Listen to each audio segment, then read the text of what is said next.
Hey guys, this is John, and I'm here with Josh. This is our first podcast that we are recording in our new studio that we've kind of set up. Nothing too fancy. I just kind of put it together. Our podcast is called The Sacred and the Mundane, and basically we're going to be talking about theology, politics, things that you might find interesting. So since it's our first podcast, if you're on our Facebook page or following us on YouTube, make sure you comment. Let us know what kind of things you want to hear about. If you find us interesting, give us a like and a follow and a subscribe. My name is John Glassbrenner. We both live in Eau Claire, Wisconsin. Me and Josh have known each other for many years, used to work together in high school in the mall selling ice cream. And years later, we connected again as I converted into Catholicism. I'm going to let Josh tell you a little bit about himself, and then we'll go from there, and we'll start talking and start chatting. Well, not too much to tell. I converted to Catholicism about 6 years before John, so kind of we're on the same road. I was just a little bit further ahead of him. So, I don't know, what kind of information would you like me to divulge? Yeah, I mean, I think that's pretty good. Myself, too, I had a biblical education, and I was in the Protestant denomination for several years. I didn't grow up in the church like you did. You grew up in the church, in the Protestant church. I didn't grow up in the church, so I came into the Protestant churches when I was in my 20s and went through several Protestant churches. And as you'll hear my story throughout these podcasts, or maybe in a little more tonight, you'll see that was kind of part of the reason why I became Catholic, is that, I jumped around a little too much, and it created a lot of questions. So why don't you tell us a little bit about, like, what denomination you grew up in? Well, I grew up non-denominational, actually, which is basically kind of like they don't want to claim to belong to any particular group. Yeah, they always say that. It's not right. We were evangelical charismatic, so believed in the gifts of the Holy Spirit, speaking in tongues, that sort of thing. Not quite as crazy as some of the groups that you might see on TV that get like that, but pretty much vanilla Protestant for the most part, at least as I considered it. Yeah, I think it's funny going back to the non-denominational part. Like, when I went to Bible college with my wife, she grew up as a Plymouth Brethren, and they're non-denominational, as they call it, as well. They're not a denomination, but they are. I mean, they have their set of teachings. It's not nearly as dogmatic as Catholicism or some of these other, quote unquote denominations. But I mean, they're there. I mean, if you go too far out what they believe, you're. Oh, sure. Every group has their traditions, whether they call them traditions or not. Yeah, we used to call it the left foot of fellowship. It's like, you believe what?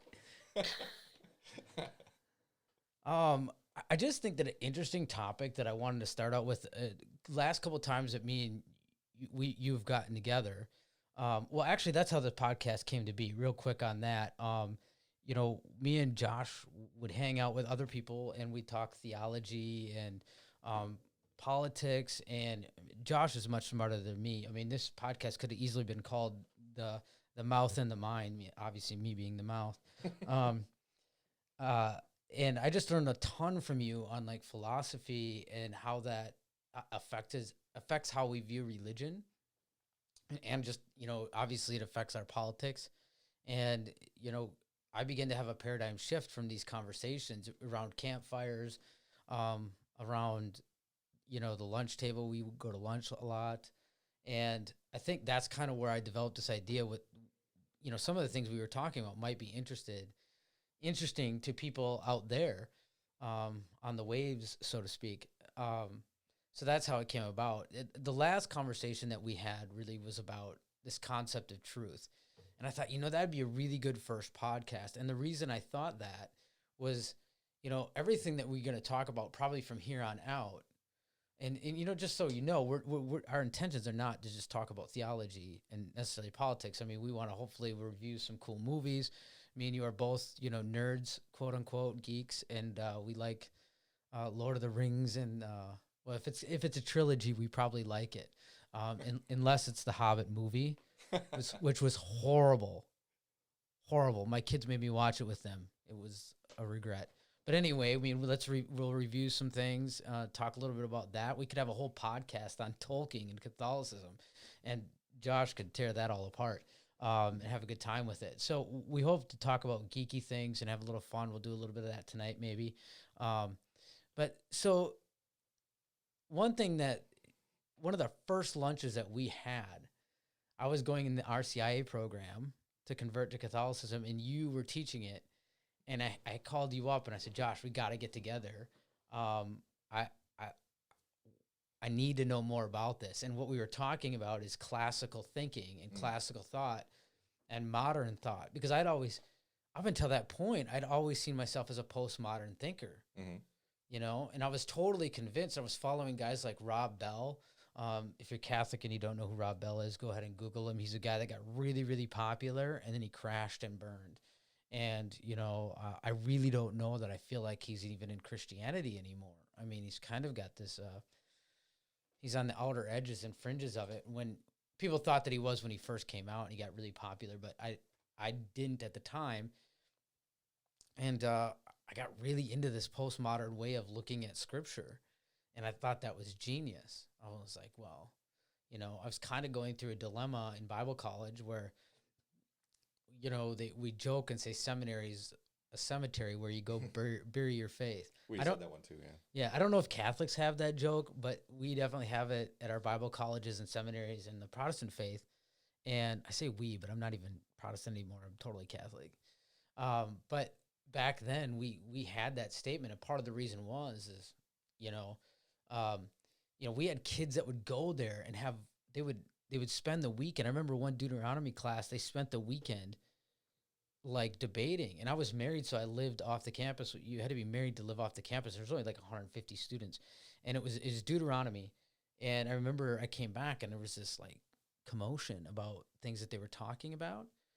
And I was like, what's going on? And the teacher gets up front and he goes, I heard that some of you had read the commentary and it disagreed with what I taught about that passage in Deuteronomy, whatever it was that we were on at the time. And I realized that these kids, many of them, you know, had grown up in this, well, they call it a non-denomination to it, but they never challenged it. I mean, if they read something in the Bible and somebody told them that was it, they never challenged it. So I remember very specifically, he said, we have little r relativism and big R relativism. And what he tried to convince everybody is like little r relativism is we believe in truth, we're just trying to find it. So you disagree with me, but we're trying to find it. And the big R relativism, which is that postmodern relativism, is that, and I remember just laughing in the class. I'm like, yes. And the big R relativism to him was that there is no truth, that we all have to find our own truth, which I think is kind of crazy because, correct me if I'm wrong, that's kind of Nietzsche-esque. You know, I guess not. I guess his idea was that you find your own happiness and your own meaning. But well, with Nietzsche, he's often misunderstood, and I'm not by any means an expert on Nietzsche, but he was not so much putting forward the proposition that there is no truth or there is nothing that we can know like that, so much as he was recognizing that had already been kind of what philosophy had adopted. So he was more responding to that, kind of asking the question, what do we do now that we've already basically said there is no foundation for truth?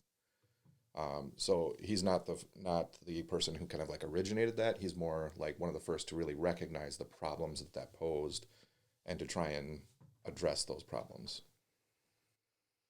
So how would you view truth? Like, why don't you tell us that? Like, give me the spiel, if you could, maybe if you remember it, like that drew me in. That was like, what? I have no idea what I told you. I think you were talking about classical thinking. Sure. I think you were hitting home this kind of concept of classical thinking and how that shifted in the Enlightenment. Mm-hmm. Well, one first comment that I kind of thought was funny about your story about the professor with little r relativism and big R relativism. To me, that doesn't even, like, the word relativism wouldn't have to come into it at all, because what he's describing as little r relativism is just the fact that sometimes we're wrong. Right. And that there are other opinions, and we don't necessarily know 100% which opinion is the correct one. That's not relativism. That's just, you might be wrong. Right. And I think the reaction of the students that you're talking about is kind of comical too, because it's the reaction of people who've never considered the possibility that there are other ways of thinking, or that there are other viewpoints, and that theirs might not be the right one. Which, a lot of us kind of grew up in that place where what your parents told you was the world. That was reality. And then eventually that's part of growing up, is where you have to confront that on your own and figure out, was what I was given accurate? Is that reality? And that's, when you think of it in terms of religion, specifically Christianity, that becomes so important to think of it that way, because, well, I mean, obviously it's everything. It's life and death, heaven and hell. And it's not just like, was I wrong about, should I own a gasoline car or an electric car? It's not these small mundane things. It's for people of religion, it's like, it's major. And I think that's what hurts people when they study theology, if they're not prepared for it. So I used to say, when in Bible college, I used to say there was 3 types of people that went to Bible college, or that would come out of Bible college. And that was the guy who listened to everything that was said and he may struggle with it, but then just said, no, whatever the teacher said is true. Or he struggles with it and goes, wow, the first paper they write, they realize there's multiple ways of looking at this concept, whether it's free will and predestination and all that stuff, Arminian and Calvin and all this stuff that's gone on for years. Or the third person is they just, okay, so the first person is the people that they just accept it and regurgitate it and they just go with it. And those guys make it a long way. They're like, you should be a pastor of a church. You should preach. You're great. You should come back here and teach. That's fine. I have nothing problem with that. But then there was these guys that were like me that would just go, no, but I still believe there is truth out there, but I believe yours is wrong. I look at the historical context. That was one thing I really got into, was narrative theology. That's why I was drawn to Rob Bell. Now I'm not really drawn to any of that now.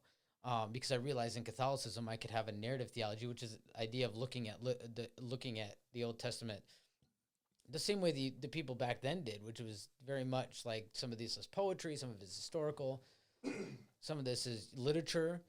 And so looking at the narrative and saying, like, what is the story trying to tell you, rather than breaking down every passage and trying to make rules out of it, which not so much in Catholicism, but is a kind of a big way of what is systematic theology, like Wayne Grudem's systematic theology and all that. So I rejected systematic theology because in Protestantism, I couldn't combine them.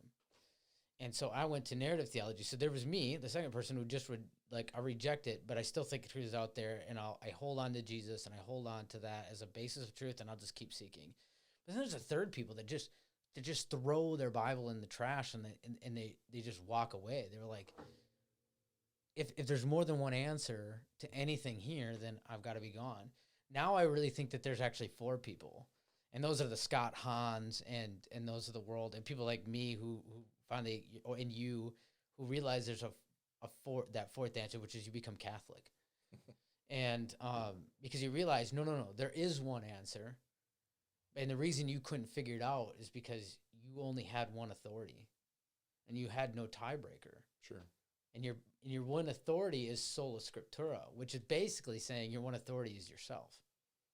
Because everybody's interpreting scripture. And since you can't look at tradition, what they said 1,000 years ago, 1,500, 2,000, or even 500 years ago, it doesn't matter. Which they don't really believe that, because oftentimes Calvin said, Arminian said, Zwingli said. I mean, we go back to these guys, and then we have people like that we go back to from 100 years ago. Henry Ironside said, this is what they teach at this theological seminary or this theological seminary. So we still do that. Right. We still have authorities that we put out, but we just pick and choose what they are.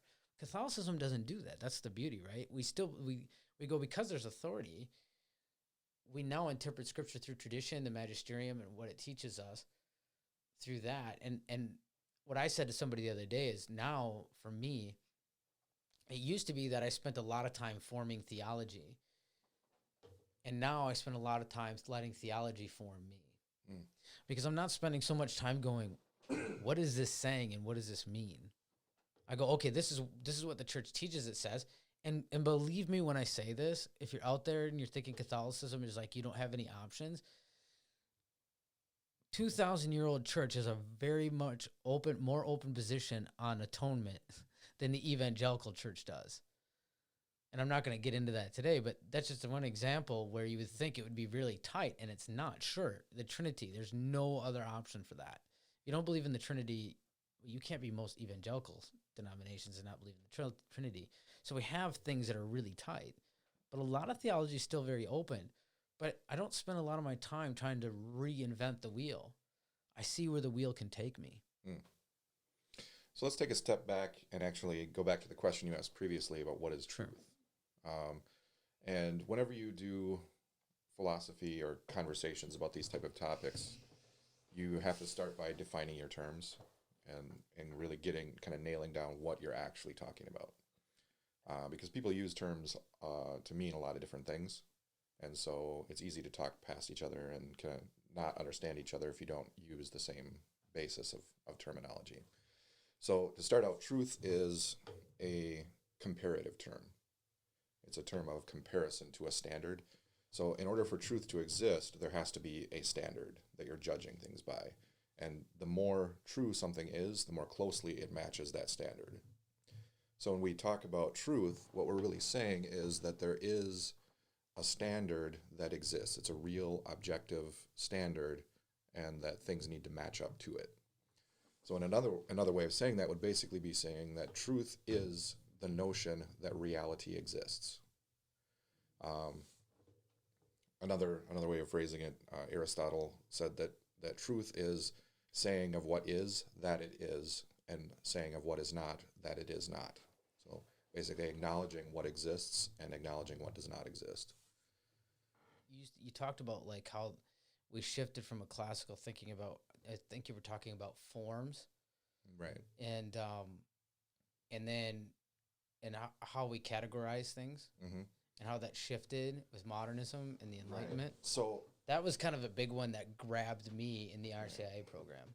So prior to Socrates' way of thinking about things, there was only being and non-being. Or you might say existence and non-existence. Non-existence can't differentiate things because it doesn't exist, right? Mm-hmm. Existence can't differentiate things because it's what everything has in common. And what we have in common doesn't make us different. So if those are the only two things, then nothing can be different. Everything has to be the same. Does that make sense? Sure. So what Socrates proposed was that there is actually a third category that is in between being and non-being, and he called it non-being that somehow is. And then Plato and Aristotle took that idea and developed it further, and what it eventually would be called is potential or potency. And they would say that there is actuality and there's potential or potency. And that potency really exists, and actuality, of course, really exists. And when the two come together, it makes the things that we see in the world around us. Potential really exists, but only when it is actualized. When it is not actualized, then it doesn't exist physically. Do you follow that? Yeah. Okay. A little. So, right. So that is kind of at the heart of classical realism that revolutionized the way the world was viewed in philosophy. And that became the standard kind of core of philosophy all the way down through the Middle Ages until the modern era. Now, in that view, the question becomes what defines things, what makes them actual, and what is the potential that they have. And in the Aristotelian classical view, form is what defines things. That's what the act, if you will, that makes it become actual, whereas matter is the potency. That's what has the capacity to be different things. The form is what makes it be. The matter is what receives being, if you will. That's how you could say it. So in the forms, we have everything that exists has a form. So there's a form of humanity, there's a form of glass, there's a form of, bottle or microphone.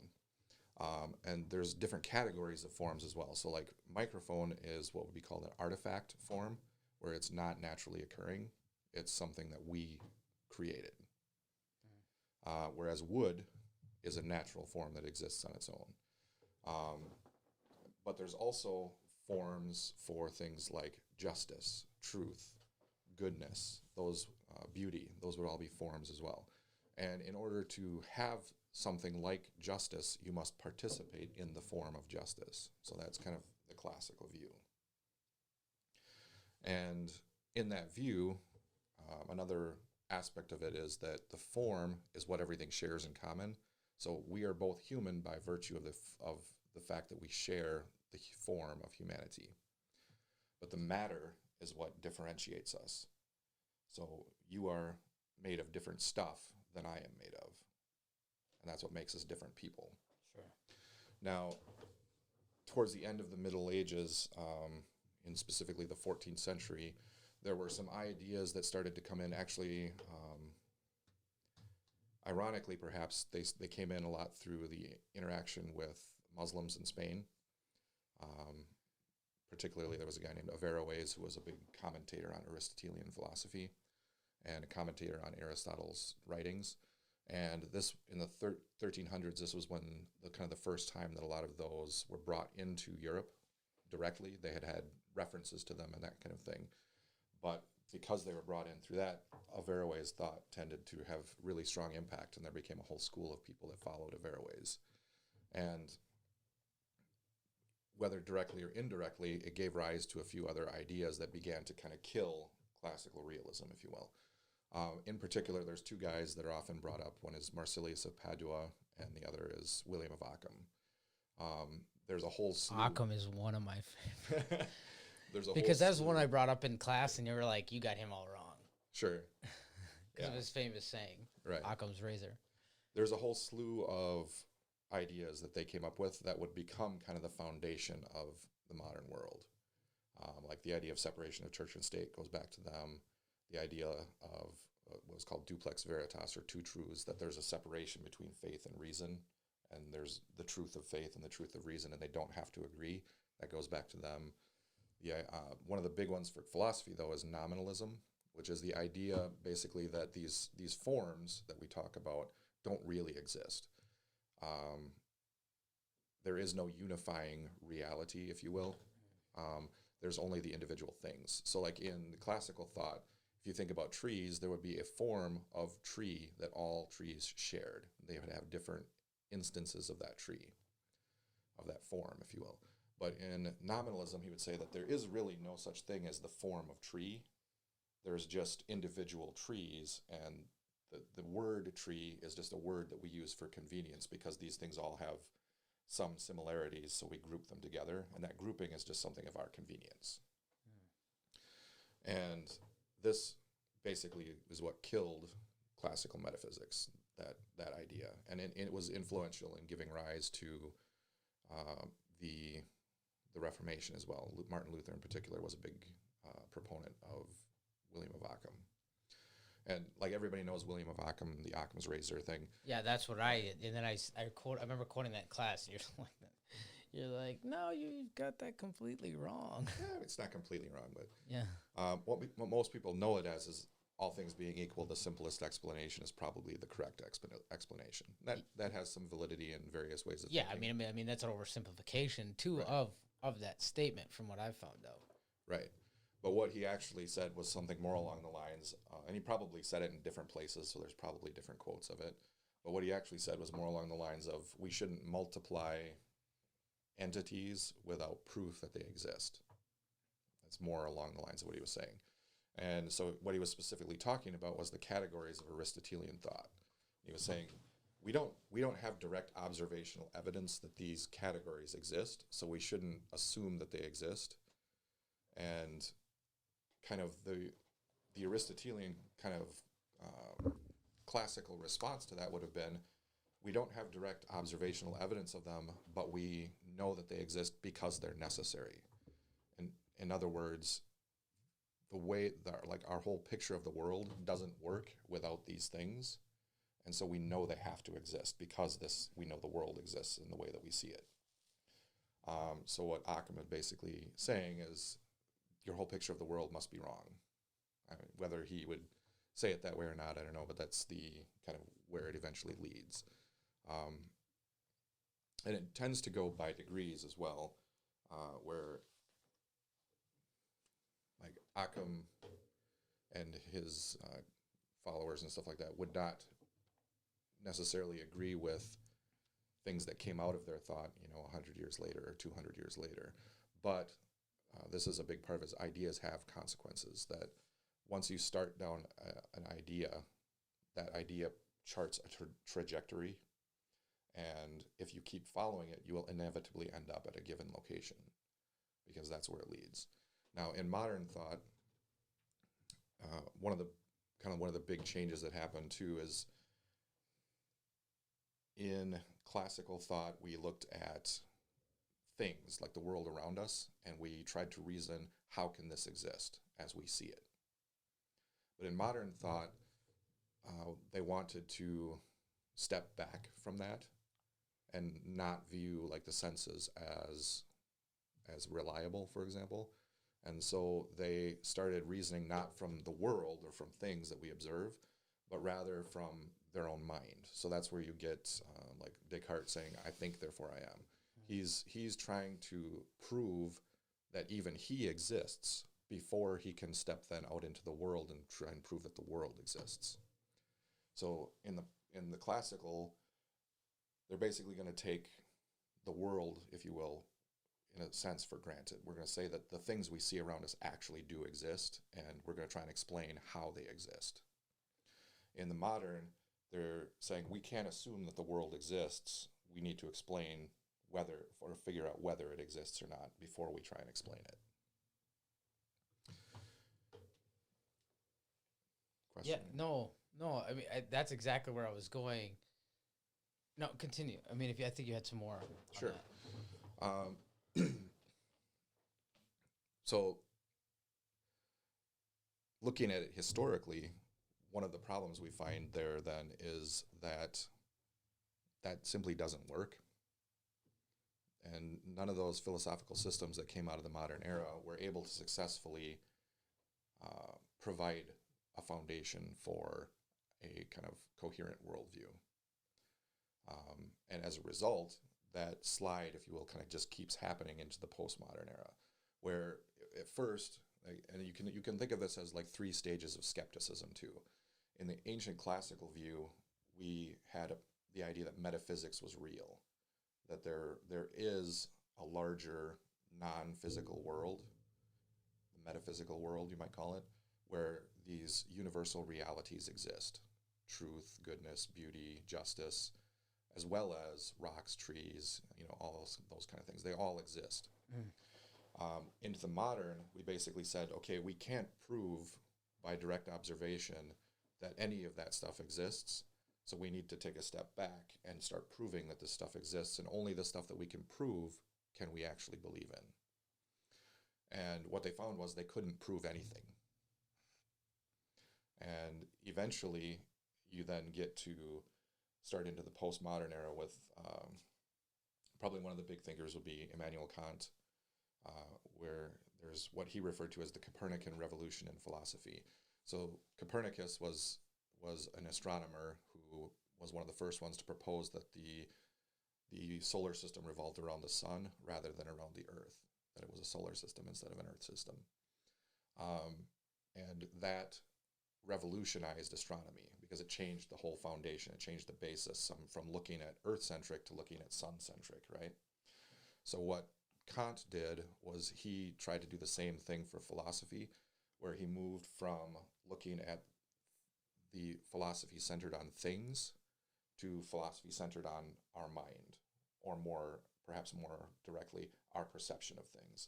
So he basically said, like, you can't know a thing in and of itself because there's an immeasurable kind of gap between you and the thing. You can't know it in itself. You can only know your perception of it. Like, I can't know this table as it really is, this desk.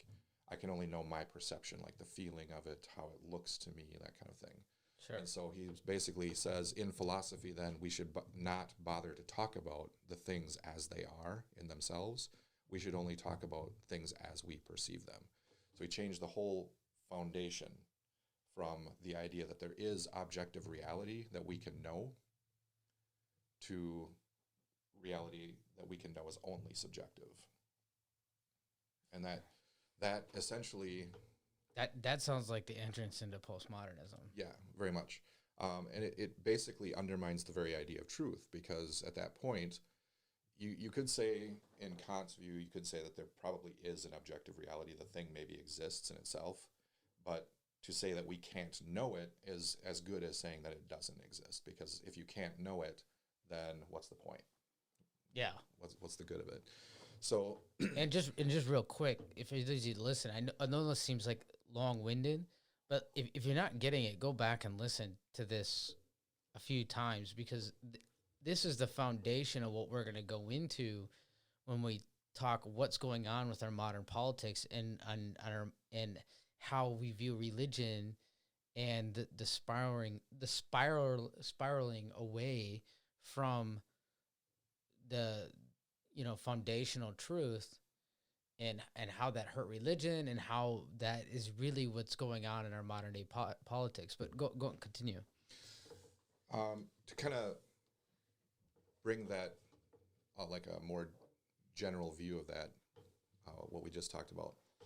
One way you could say it is that in the classical view, we believed in both non-material and material truth. That there was a reality, non-material reality and material reality, and we could know both of them. Therefore, there was truth in both of those realms. In the modern, we threw out the non-material world and non-material truth and basically said we can't know that. It may be there, it may not be there, but we can't know it.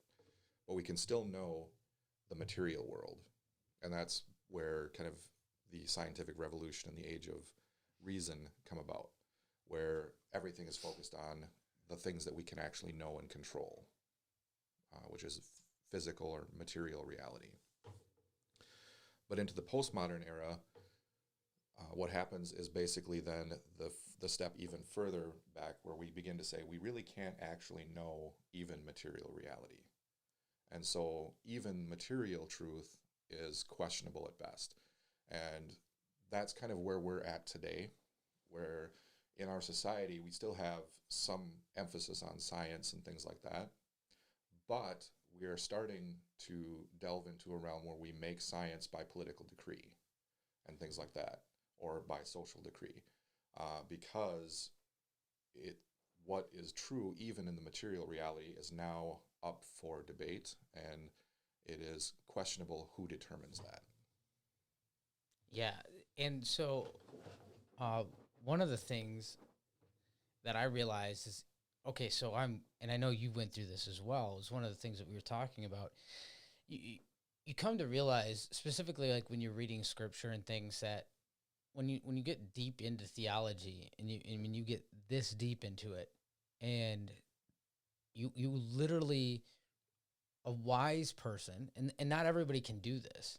I mean, it takes a metacognition to be able to understand your own thinking, to be able to go to have a paradigm shift on these sorts of things, and to not be cognitive dissonance on how you interpret scripture, meaning not be hypocritical in one passage and another. Like, why is this passage interpreted culturally and this passage, like, I used to do that all the time in Bible college, just tick off my professors really bad, because I'd be like, you guys wear head coverings. What's the deal with this? Because I went to church and you guys had head coverings on, and the girls had braided hair, which, if you don't know, it says something about not wearing jewelry and braided hair in the scriptures as well. So, and it'd be like, well, that's cultural. Well, then why isn't the passage that talks about head coverings cultural? Because that is actually a common argument about that passage. And they would see me as being argumentative, and I'm like, no, I'm just looking for like an answer. I'm trying to look for And here I'm thinking I'm postmodern, and I look back on it on things like this, and I go, that's not postmodern at all. What you're actually trying to figure out is, it's not even like which one of these is true. Is it cultural or isn't? But like, how do you interpret it? What's your equation for this? And how do I apply that equation accurately here and here to come up with both of your answers? And of course, they, you know, I mean, it would all fall apart. But what I, you know, as I matured and became wiser with this sort of thing, and I say that humbly because I'm still learning so much. I mean, I feel like I don't know anything now that I've entered Catholicism. I'm in, you know, I played in a pond and now I'm in an ocean. But being able to go, you know, it actually isn't that, you know, Jehovah's Witnesses and Pentecostals and Baptists all have, only one of them has the right argument. It's actually, they all have really good arguments. And the only way that you decide is you need an authority. Mm-hmm. And that's simply saying there is a foundational truth, and we're digging deep and we're trying to find it. And the whole time I was postmodern, I would say that. I was like, you know what? I disagree with all of them, but I still think there's a truth, and we're just still digging into like we're just trying to figure out how the early Christians thought about that and and then I became Catholic. I'm like, they know how the early Christians is like. I was like, what do you mean church fathers? Like, you know, yeah, all those guys that you used, you know, that had those little writings, and I'm like, yeah, we briefly talked about that in church history. That's in the first 1,500 years, not less. But you know, like these things are important. But I would be like, we can get down, we can split it open and get close enough. And this is how prideful I was, is that I actually thought that most people just hadn't opened that nugget of truth, and I'm just digging and I'll get there. Mm-hmm. You know, in 2,000 years, nobody's figured it out, but me and like 10 other guys, or the guy that I happen to be following, will figure it out. Maybe I wasn't so prideful to think that I'd figured out, but maybe one of the guys that I was into reading would. Mm-hmm. And so, wait a second, that's not postmodernism at all. Like, you believe that there's a truth out there. And then, you know, that's another podcast about how I became Catholic, and we can tell that story at another time as well. But like, just opening up my mind to going, wait a second, there is a decider. There's a breaker in this vote. There is somebody who says, listen, I understand there's all these interpretations, but over the years, we've decided which is heresy and which isn't. And that breakdown that you just went over about, you know, how all that progressed through time made so much sense to me, because I was able to just like look at myself in the mirror and go, no, you are absolutely not a postmodern thinker. And that, I mean, that was huge. It made all the difference. So how does that affect, I guess that's kind of like, maybe I just explained really quickly on how that affects religion and how one ends up falling into Catholicism and crossing the Tiber, as it were.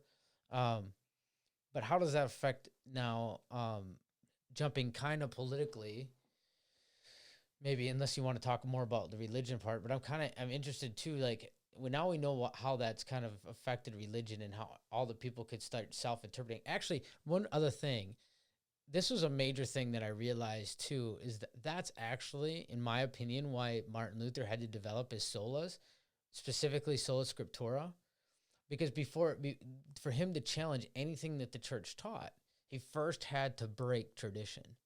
He had to break the papacy, and he had to break the magisterium and tradition, which is all summed up together, really. That's all the authority throughout time of Christianity. And how do you do that? You say, listen, they're all wrong. Scripture itself teaches that it's the sole authority, which it does not. Spoiler alert, it absolutely does not. In fact, I think it actually contradicts that. But yeah. It actually does contradict that. I can't remember if it's in Timothy or Titus, but there's a passage where Paul writes to one of the people that he was kind of like training up, and he tells them that the church is the pillar and foundation of the truth. That is actually, the scriptures are. It's First Timothy or 2 Timothy 3:15. The church is the pillar and bulwark of truth. Right. Yeah. Paul actually, that messed with me, that one, because Paul actually talks about it right after, in the same passages he's talking about like how the hierarchy of the church works. And he says, hey, listen, guys, I'm going to check out for a little bit. And if I don't make it back in time, just follow the traditions that were passed on to the people that I left them to. Mm-hmm. And then he says, for the church is the pillar and bulwark of truth. Mm-hmm. And actually, one of the things I find interesting too is in that passage you reference about the head coverings and length of hair and stuff like that. Yeah, I think that's 1 Corinthians 11 or 7. Right. Yeah, Paul's going through this whole thing. And my point is not to talk about that, but it's interesting how he ends that argument. Right. Because he basically says, okay, this is what I'm saying. If you want to argue with this, his final response is, there is no other tradition in the church. Yeah, we have no other tradition. Basically, this is what the church teaches everywhere, and which is in fact exactly why I was using that as an argument in Bible college, right. Because I was like, "What are you talking about? Like, this is like a tradition in your denomination." And listen, I wasn't opposed to it, but they always looked at it as an opposition. When I was looking for like, no, I want to practice that. Maybe I want to practice that or practice these things, and I want you to like defend them for me. And I would do that. I remember being in a church one time, and I actually said like, should I cut my hair? I had really like shaggy hair at the time. It was actually right when I met my wife, like right after I met my wife. And I was in this church and I actually asked them that. And they're like, how dare you say something? I was like, no, listen, I'm just asking a question. I just want to know. Like, I don't know. But that's how I was so early on into Christianity that I had no idea that this is how Christianity works. It's much like politics today. If I say, for instance, if I say I'm pro-life, they're like, oh, you support Donald Trump. And for that matter, I didn't vote for Donald Trump. And I don't know who I'm going to vote for, but I'm just like, the fact that I have to actually lay that out there is exactly why you have to lay it out there with religion. I didn't realize that back in Christianity, is that if you say certain things, they like, these guys were long-haired hippies, and I'm asking them, should I cut my hair short? But it was funny because they were like intense Calvinists, which are very legalistic about passages like that typically. And so I asked them, I'm like, out of obedience to Scripture, should I cut my hair short? Which is in the same passage. Men should have short. They say men should have short hair, and I don't know. There's many ways of interpreting it, but that was just a great example of like everybody wants to just get on. Once they decide what team they're on, like they just jump in, and there's like no middle ground, and then it's all about the defensive posturing, and it's not really about asking questions. Sure. So how does that affect now? How does this all roll into like how the politics play out now today with everything that we're seeing now with the right and the left and Christians, and it feels like Christians and conservatives on one side and liberals and social justice people on the other side, and people they're saying, we're social justice, where's the Christians? I'm like, well, we're Catholic, we're social justice too. I mean, haven't you ever met a Jesuit or Franciscan? Sure. These guys are about social justice. And so like how does that played out, and how has all this affected our modern, our contemporary world when it speaks to politics and actually what's happening specifically in America? Okay. So there's a famous old saying that intellectuals rule the world, but they usually do so from beyond the grave. And again, it goes back, there's actually a great book that's one of my favorites called Ideas Have Consequences. But that phrase, ideas have really important consequences, and they chart the course that we follow. So the things that we accept, that we believe, they, in a sense, determine the world that we live in. Now, I don't mean by that our beliefs, determine reality, but we create society, and therefore what we believe strongly influences the society that we create. We create our political processes, so those are going to be shaped by what we believe. We create our political dialogue, so that's going to be shaped by what we believe. And so it's really important then to look at the ideas that have shaped our current political dialogue, political climate, all that kind of stuff. Actually, I think this is one of the things you had mentioned you wanted to talk about, but Bishop Barron recently released a video and then probably an article about it as well, looking at the four thinkers that have really impacted our current time. Yeah.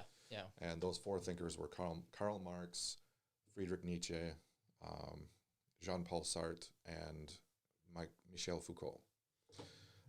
And what he kind of goes into each of them in a fairly easy to understand way, and looks at the kind of the major idea that we've pulled from them today. And with Karl Marx, it was class conflict. So Marx himself was a Hegelian. Hegel was a philosopher that came right before that time period. And Hegel kind of argued that reality was made up of conflict between thesis and antithesis, which you could say that's basically just one belief challenging another belief. So in our modern terminology, that would be like the conservatives would be the thesis, that's the accepted belief.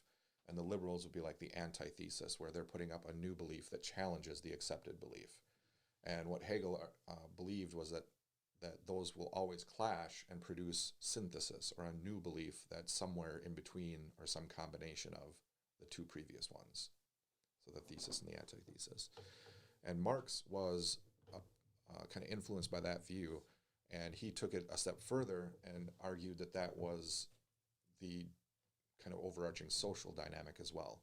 That just like our society is dominated by this clash of ideas, it's also dominated by the clash of social classes.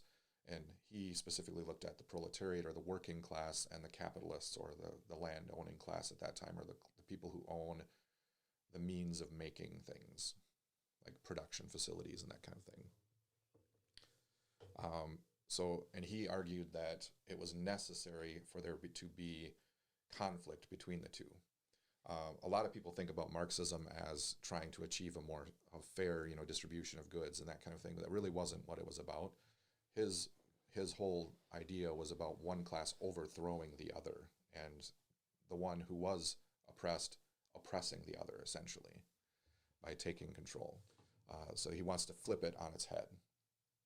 And he, like Bishop Barron went into this whole view that he views our culture as two sections, if you will. There's the substructure, which is the politics and the economics. That's kind of the stuff that really matters, if you will. Sure. And then there's the superstructure, which sits on top of that. And that would be like the religion, the arts, all that kind of stuff, which in his view, the whole purpose of the superstructure is to protect the substructure. So that's where he comes up with the idea of the religion as the opiate of the masses. That religion, the arts, all that cultural stuff is just there to protect the substructure of the politicians and the capitalists who really run everything. And therefore, if we want to have revolution, we need to wipe away the superstructure so that we can get to the substructure and overthrow it. Right. Then he moved on to Friedrich Nietzsche. So Nietzsche, again, we talked a little bit about him earlier. He recognized, like, he's probably most famous for the phrase "God is dead." And people always, there's the T-shirt, God is dead, Nietzsche, and then it says Nietzsche is dead, God. But again, Nietzsche was not actually saying that as like an argument or a proposal that God is dead. He was saying that as a recognition that modern philosophy had essentially done away with the idea of God. Yeah. And he's saying, God is dead. We have killed him already. He's already gone. And his whole point in saying that was... And you actually hear that argument a lot today. Right. It's a popular argument amongst atheists, is if you talk to atheists, they'll say, well, we've already proven... And that's so much speaking philosophically. Now they're speaking it scientifically. They're saying, listen, science has actually proven that God is dead. So, sure. Just an add to that. Yeah, right. It's common today too. I would argue, I'm sure Nietzsche probably was an atheist and that kind of thing, but he wasn't even necessarily saying that we've proven this. He's simply saying we have done away with him. Yeah. Whether it's correct or not, we have. He's just trying to recognize the fact that God no longer has a place in modern philosophy.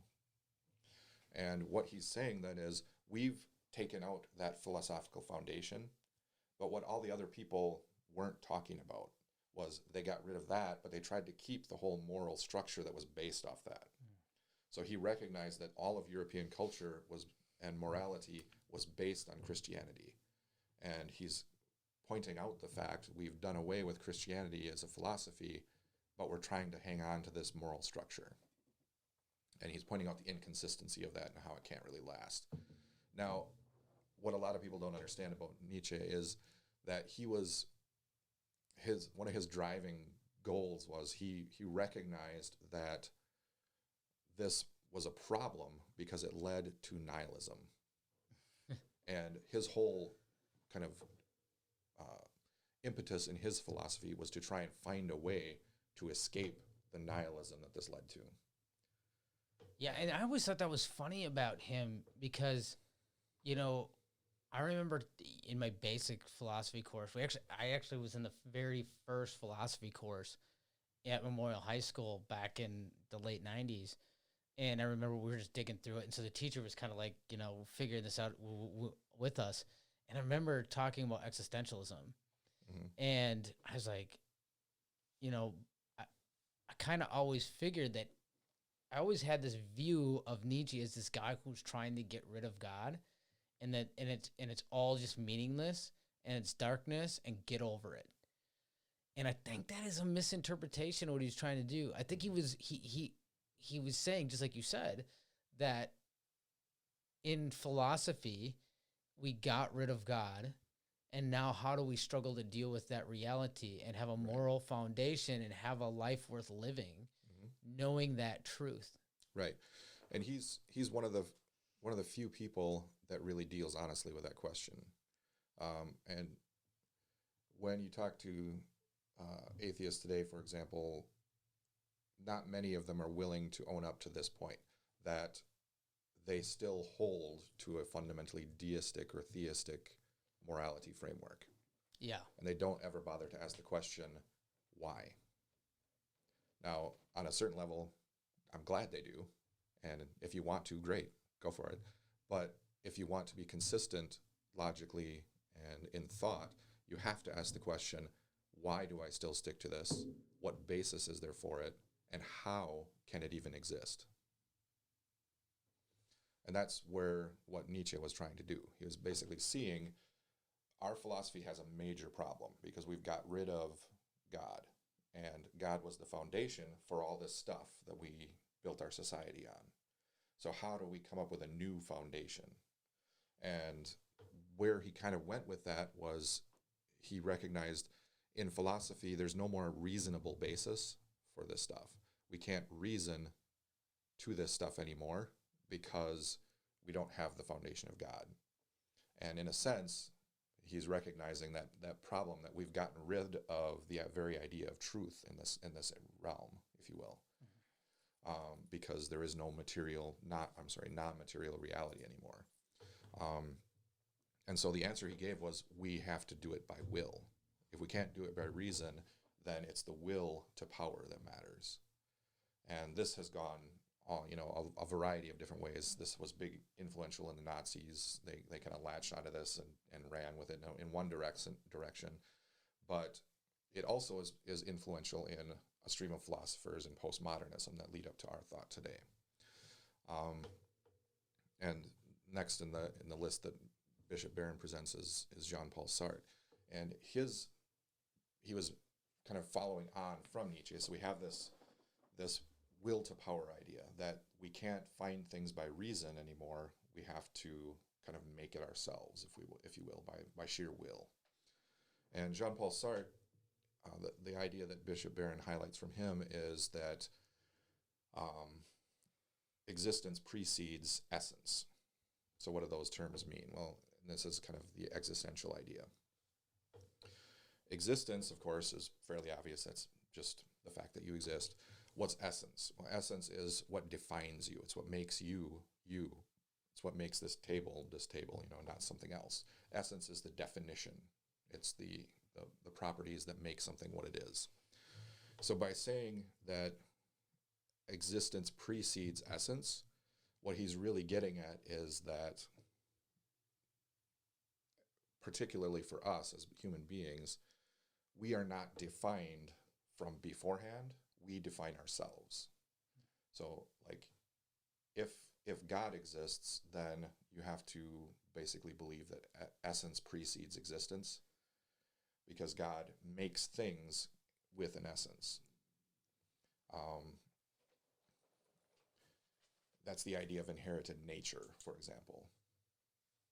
And what Jean-Paul Sartre is arguing is that basically restricts freedom, because if I have an essence imposed upon me, then I am not free to be anything else. I can only be that essence. So it's a restriction. It's a lack of freedom.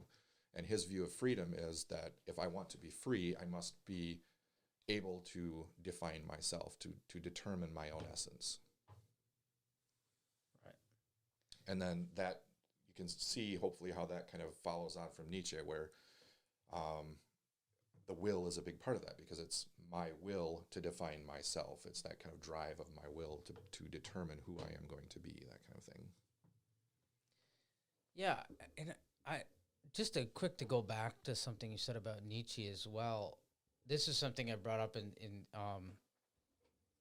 talking to you before, and I think I didn't realize it was even a Nietzsche thing, but was this idea that we believe, if I get away from, I tell people this all the time because I try to debate as hard as I can away from my own religion.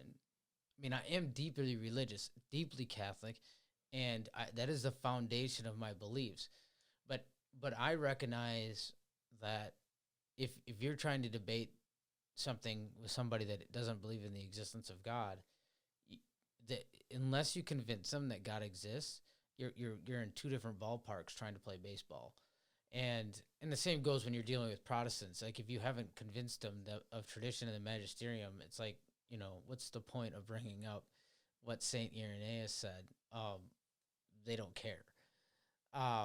So first, to make sure that I'm playing in the same ballpark, I often tell people that the problem, generally speaking, what I think people want, and what you see in this chaos that's going on outside in the world right now amongst people, is they deeply want a world without religion. They've really been convinced, and the atheists, let me tell you, you guys need to stop. It is one thing to have a belief in evolution. It is another thing, if you're a scientist, to delve in the depths of philosophy and try to disprove the existence of God. Hitchens, sorry, he's dead, but he's one of them. Dawkins, you need to stop. Stay in your lane. Because I believe a lot of this chaos comes from stuff like that. You're not staying in your lane. You're in the attempt to prove evolution, which, spoiler alert, the Big Bang Theory comes from a Catholic priest. So in an effort to prove evolution, you feel like it also disproves God. It goes back to that Nietzsche thing, but only these guys really believe like science has already disproven God. And in all this chaos, they really believe that they can have a utopia as soon as we get rid of religion. Sure. And get around its foundational truth. And so what I argue is that, listen, even if I was on the same boat as you, even if we're on the same boat and they're going in the same direction, we have to ask ourselves, where do we have our current foundational truths? So oftentimes their response is like, listen, our current morality is, I guess, what I'm going for. They'll say, listen, I mean, we don't murder, or we don't rape, pillage, or steal. Like, we know that's wrong too. Atheists can be good people. And I'm like, yeah, of course they can. I've got no problem with that. But where did they get that? So anyway, I ask any average American, what was your parents Christian? Well, yeah. Sometimes what I hear is they didn't really go to church, but they believed that. What were your grandparents? At least going back 3-4 generations, you'll find a religious people. They may not have been deeply theological, but they were religious, and their beliefs based on that. So when I tell people, is like, sure, maybe if religion didn't exist and you bought in the idea that, or if God doesn't exist and you bought in the idea that you don't need religion, you can have a utopia without it. First, you have to ask, are we ready for it? And intelligent evolutionary biologists, Brett Weinstein is one of them, who he caught Joe Rogan on Joe Rogan's podcast with this, because Joe Rogan tried his ass to tell, well, you don't think Catholicism is a cult? And Brett Weinstein said, absolutely not. He said, if it's existed for 2,000 years, if it was merely a cult, we would have shrugged it off like a virus. We've obviously needed it. So I would argue from an evolutionary biological standpoint that religion has served a purpose. And even if you could get to a utopia without religion, I would argue that we're not anywhere near there yet, because we haven't found a different way of having a basis of morality. And that would, to escape religion, you would need to do that. And these are kind of arguments that Jordan Peterson makes. I don't think Jordan Peterson's deeply religious, but he does hold the belief that you need religion at the moment. And even I've heard Sam Harris make arguments of the same thing. And Sam Harris is a renowned atheist, and he's made the same thing. So I would say we are, even if I was atheist, I would argue that we are not ready to shake off religion, but we have no other foundational truth and no other foundational morality. Being that I am religious, I obviously acknowledge that you will never find another morality outside of religion. And that's that's the hill that I would die on the argument. But I start out there so that we're playing in the same ballpark. Mm-hmm. And I think that comes from, this idea that Nietzsche had, like having to actually deal with it. And I think part of the reason that people take Nietzsche for the way they are is they realize you can't deal with it. And I think so many people in our world right now are unhappy. Mm-hmm. And suicide rates are up and all these things are going on because, unlike Nietzsche said, they cannot find happiness in their own meaning. Right. Because they don't, where is that? Where is the meaning without God? There's several things that you said there that I want to respond to. Sure. I kind of jammered on again there. No problem. First of all, when you talk about guys like the arguments from Brett Weinstein, Jordan Peterson, etc., those guys come at it from an argument of utility, where they're not making a statement about whether the thing is true or not. They're arguing it's necessary. Right. That's kind of where I start too. If I escape my clothes of religion here a little bit for a moment.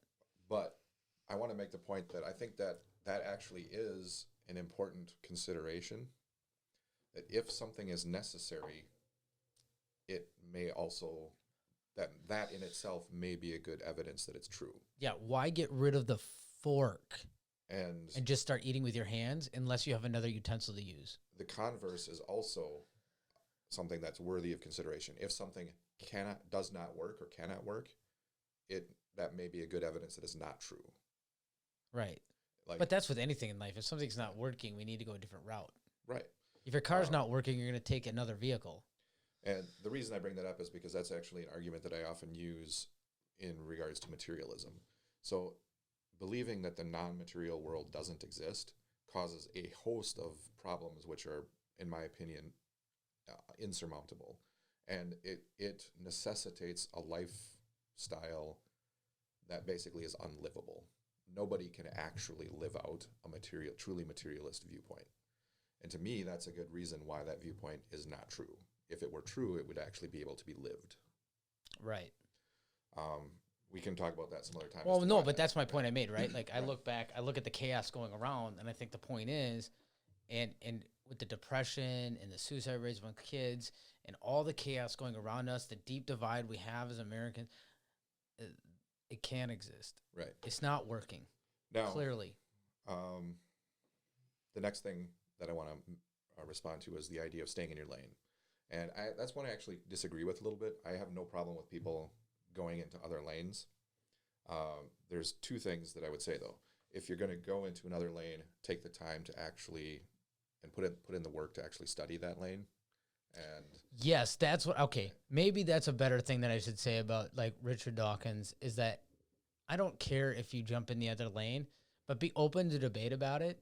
If you're going to be smug and you don't know the topic, realize that you're doing real damage. And that's something that it reminds me of the story you told at the beginning about the students who were all up in arms because the commentary said something different than what their professor said. Okay. And the idea that there was varying opinions on something was like shocking to them, at least that there were varying opinions within their group. And I run into this over and over and over again when I get into conversations about topics like atheism and stuff like that. Almost every time I talk about that, the person assumes that I know nothing about it and that I've never had this conversation before. And that's because they're not aware of the fact that this conversation has been going on for, 4,000 years? Right. And this goes all the way back to the ancient world. The Greeks, the ancient philosophers, they talked about this. They had arguments about it. And if you don't know any of that stuff, then maybe you shouldn't, sure, offer an opinion, that's fine, but don't think that you've got the end all. And that to me is the real problem with like what Dawkins does. Dawkins, all the stuff that he said in his books has all been said before, and it's all been answered before multiple times, like probably dozens of times. Yeah, that's the way I felt when I read it. In fact, when I read his stuff, I was like, no, God must exist, because like you're so bad at this, you're actually convincing me the other way. Sure. So that's the first point. That it's fine to go into another lane, but actually put some effort into it, and realize if you're going into a new lane that maybe you don't know everything about it. But the other comment is kind of also in line with what we just said. It's that unawareness. Realize that there are other lanes. And that's one of the core problems of kind of the modern world, and I include the postmodern in that we have narrowed down our fields of thought to the point at which a lot of people who are atheists or who are materialist and those viewpoints, that one of their beliefs is there is only one valid area of thought, and that's science. They believe that science can answer every question, and that if there is a question that science can't answer, it's not a valid question. And so what they have essentially done is they've pushed out all of the other ways of thinking, all of the other areas of thought, all of the other areas of inquiry, and said this is the only lane. And so when they go into another lane, they're not even aware of the rest of the stuff that's involved there. Spoiler alert, that's also a religion. I believe that's scientism, isn't it? Yeah, I mean, it's essentially scientism. It's actually also, not only is it a religion, it's actually kind of turned into a cult. Mm-hmm. Right. So, just be aware. I encourage people go into other lanes. Yeah, I'm sorry. Yeah, I do think you should, if you're not going to do the research and have a real interest in it, then stay in your lane. Anybody can jump ship. Mm-hmm. and really like put a lot of effort in the other thing, but recognize too that when people, like, for instance, recognize too that people see, when I listen to Dawkins, I get the idea that he's already decided God doesn't exist, and not only that, he's angry. So there's something there that's stirring this, and so he's made this is terrible way to do any kind of science or is already have an answer and then prop that answer up and build around it, rather than kind of more the archaeological view, which is like the answer's down there somewhere, let's find it.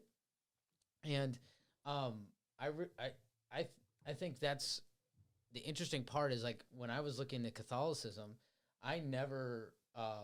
Catholicism was not something that I really wanted to be. I was digging in the earth, going through the archaeology, looking at everything, overturning every brick and seeing where the answers are. And that made me Catholic. And I think the best places we could find ourselves is the ones that we used to be that we never thought we'd be. Now, obviously, I don't think I'd ever be some of these evil things in society,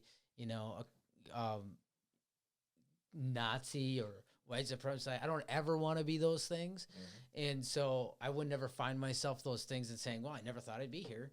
This must be right. Yeah. But what I'm saying is, when you reject something and you dig in and you find something that's true, it's very weird to be in that place and go, wow. Because people ask me, how did you become Catholic? I'm still like trying to write a book about it, because I don't know how to really explain how you became something that you were diametrically opposed to for so long.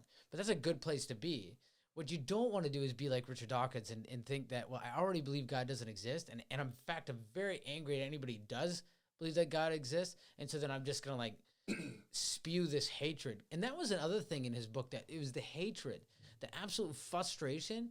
And Christopher Hitchens was a good one for that too. He just this absolute profound hatred. I mean, listen to him talk about Mother Teresa. Mm-hmm. I mean, you weren't trying to prove anything, buddy. You just you hated this woman. And like, what did you do? What did you offer? Right. What's your legacy? And I'm not trying to belittle a dead man. I'm just asking, like, why were you so angry about this? If it's factually true, then it's factually true. Prove me wrong. And I think that's what's, people are jumping in. And so back to another thing that you said about people don't really understand where all this comes from. And that's kind of the reason why I wanted to dig into it. And maybe this first podcast is a little long-winded in in the philosophy part, but it's good to have these foundations because, and one other thing that Brett Weinstein said, about what's happening now on the left is that most of these people are foot soldiers, meaning they have no idea who the generals are. And the generals are Sartre and Nietzsche and some of these other guys we've talked about in this podcast. And it's important to understand who these guys are and where these philosophies come from, because when you don't, that's how you end up being foot soldiers for this ideology, and you don't know it. Right. There's so many disparate parts, it's sometimes hard to know what to focus on, but they all eventually come back together.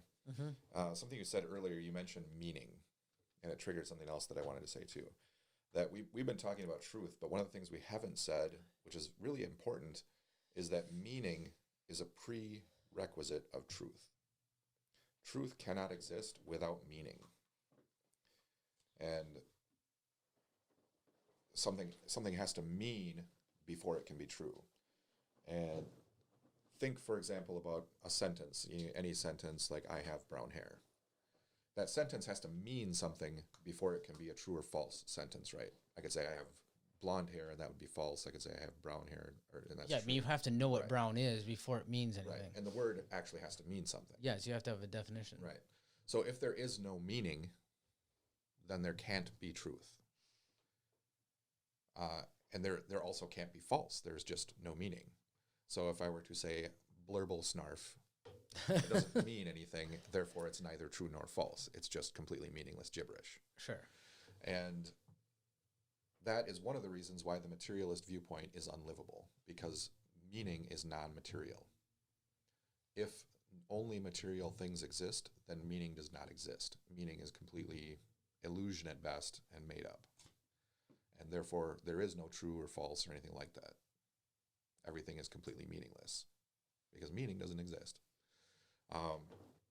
But that also is really important philosophically, because that leads into one of the major issues of where we are today, which is also tied to the fourth philosopher, which we never talked about, which was Michel Foucault. Sure. And one of the things that he talked about, which relates back to both Jean-Paul Sartre and Nietzsche, was that language is a construct of power. So with Nietzsche, you had the will to power. With Sartre, you had the power to define yourself, the will to define yourself, that your essence is made by you, not by some outside source. And then with Foucault, you have the idea that how we talk about things is a power play. And so our language is not, not only are the ideas not true or false, our language is not true or false, our language is simply a tool for power. And so Foucault's idea was basically that those who are in power structure the culture, going back to Marx, they structure the superstructure, the culture, all that stuff. They structure even the language that we use to support themselves in power. So all of this is a power play. And that's a core element in postmodern philosophy, that claims of truth are claims of power. So if I'm saying something is true, I'm demanding something of you. I'm saying you have to believe this. And that's me trying to exert power over you. I hope you out there are recognizing some of this stuff, because as you say it, right, it's scaring the junk out of me. Right. I mean, because that's what's going on today, right? Yeah. They want to control the language.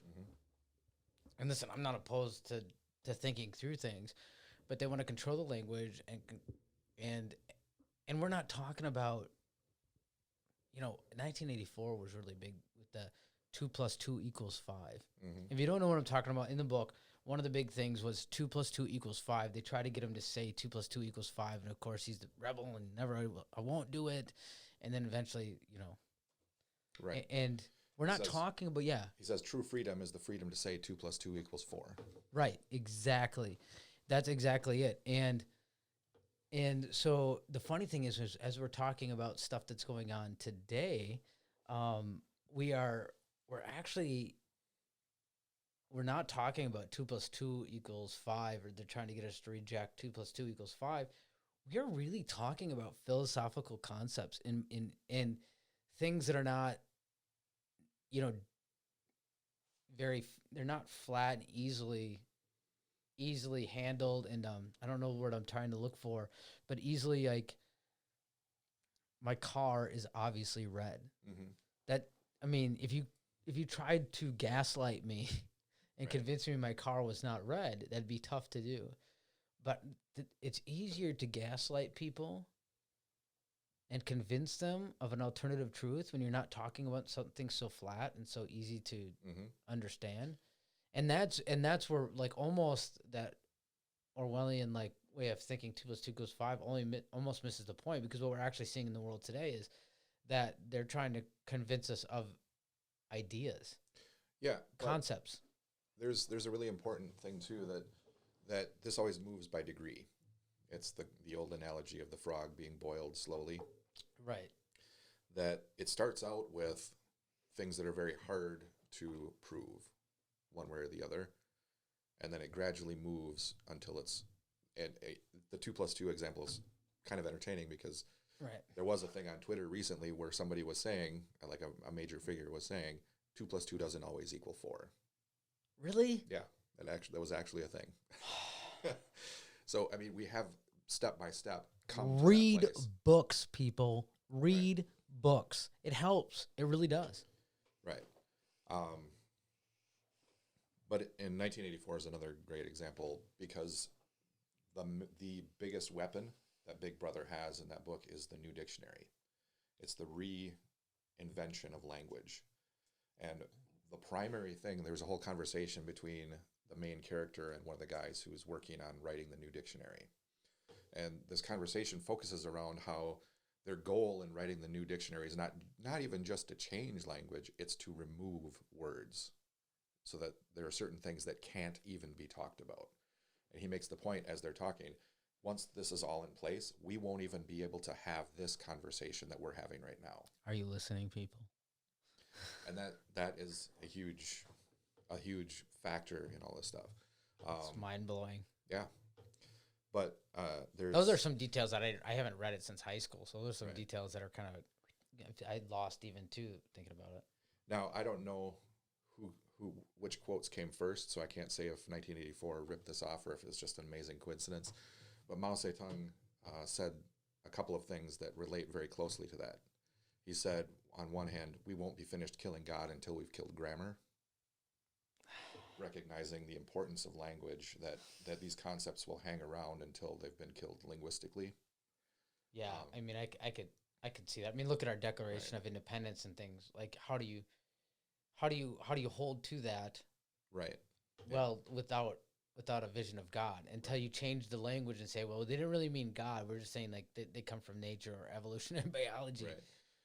Then another thing he said is, we will conquer the world because you think that words are labels which are properly or improperly pasted onto things, whereas we know that words are sticks of dynamite and we hold the fuse. And the whole point there is the deconstructionist point that language, from their point of view, doesn't have inherent meaning. It only has usefulness. I never heard that quote before, and it's giving me chills. Right. And so they're like, if you look at things in the press or even like the fake news, our common response is, oh, they're lying. Don't they care about the fact they're lying? Well, from their point of view, they're not even lying, because they don't think that words mean anything. Right. Yeah. I think the conspiracy aspect of what fake news is kind of misunderstood. Like, I don't think these are well-meaning people that have slowly convinced themselves of these things. And that's true on the right and the left. Oh, yeah. On the extremes on both sides, these are just well-meaning people that came in, and then they write one story that takes them to the next thing, and then they read their friend's story that takes them to the next thing, and then they're deep down that rabbit hole, right? And they're actually convinced these things are right. Right, and so that's why in politics there are certain buzzwords that are used all the time, with no regard for whether it's accurate or not. By the way, if we're going to go into politics, the actual debates are going on right now. So if you're wondering why we're not talking about any of the debates, we haven't watched them yet, and we may not. Right. Right. So when you think about it from that viewpoint, it doesn't matter what this word actually means, because in deconstructionism, the meaning is not inherent in the word; it's determined by the context of usage. So how I use the word determines what I want the word to mean. So I can use any word I want, but I know that because of our culture, there are words that evoke emotional responses in my audience. So if a word is not accurate, but it evokes the right emotional response, I can use that word and kind of tweak the context to try and make it mean what I want it to mean rather than what the people actually think it means. This is why, for example, on the right, everything that they disagree with is socialist. It's why on the left, everything that they disagree with is fascist, or everything is racist, everything is socialist. It's Right. the word. It doesn't matter if the word's accurately applied or not. It only matters that it evokes the right response, and it's useful, and I can apply it. So like, all welfare becomes socialist, whether it actually is or not, because I want people to think that way. So I'll use it in context that refers to any welfare program, whether it's socialist or not. And then by applying it, I get people to eventually associate those two things. So all welfare programs are socialist, whether they actually are or not. All right-wing viewpoints are fascist, whether they actually are or not. By building that through context, I can apply that emotional response to the thing that I want it applied to. Yeah. I mean, you nailed it. Especially with this 1984 stuff.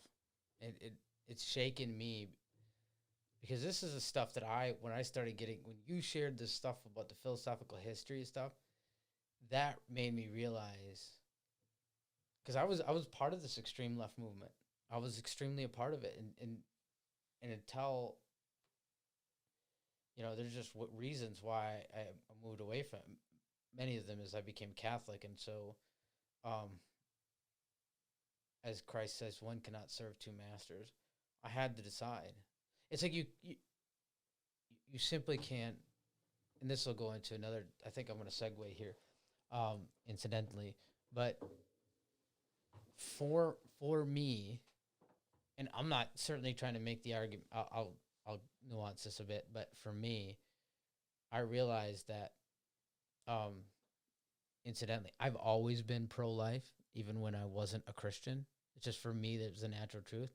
But like, for example, like you may slowly become Catholic and have been pro-choice and realize you really can't be pro-choice and be Catholic. I mean, that stuff's pretty much set in stone with the church. Now, whether or not people agree that you can vote for somebody that's pro-choice, I mean, I don't know. That's probably still up for debate, I think. And I know, and this is where this is going to segue a little bit. I know there's some people out there that are arguing that you can't be Democrat and be Catholic and those things. I think it steals an incredible amount of grace to say those things. And listen, I recognize the place of hurt and the history that comes from, and people see this they really do see this issue as a Holocaust, and it really drives them. But one thing is, we've talked about truth, and once you've decided that there's a foundational truth, and when you've decided that it's Catholicism, it's the tradition, it's the magisterium, you really run with that. And if you can convince yourself that within those things are true that are not necessarily set in stone, because we have things that are tradition. For instance, they could easily change the teaching on Catholic priests being married. They could easily change that. That is a tradition. It actually isn't a dogma. And I don't think that they are. And I think that there's reasons they appreciate the tradition and why we've continued on with it.